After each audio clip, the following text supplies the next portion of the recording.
Good morning সকলকে, শুভ সংক্রান্তি। এই দিনকে আমাদের বাস্তু পুজো হয়।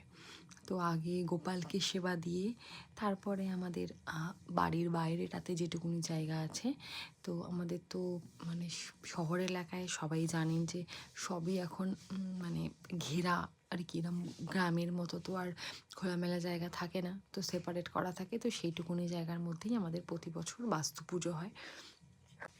তো সেখানে মূলো, বিভিন্ন রকমের ফল, বাতাসা, এই সব দিয়ে পুজো হয়। আর উনুন জ্বালানো হয় বাইরে, সেখানে মা পায়েস করে, সাদা পায়েস। তার সাথে গুড়ের পায়েস অ্যাকচুয়ালি করা হয়, কিন্তু সাদা পায়েসটা করে আগে ঠাকুরকে একটু তুলে দেওয়া হয়, তারপরে গুড় দিয়ে আবার একটা জায়গাতে গুড়ের পায়েসটা তুলে মানে বাস্তু দেবকে আর কি দেয়া হয়।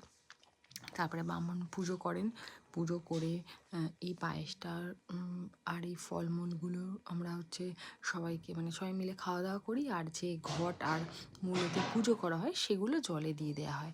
তো অনেকের বাড়িতেই এই সময় পিঠে পার্বণ হয়, কিন্তু আমাদের পিঠে পার্বণটা নেই। আমাদের পিঠে পার্বণ তুমি সারা বছর যখন ইচ্ছা খেতে পারো, সেই নিয়ে কোনো আমাদের বাদ বিচার নেই আর কি।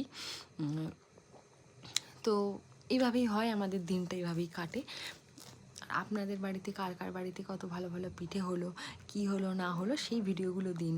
চলুন, টাটা।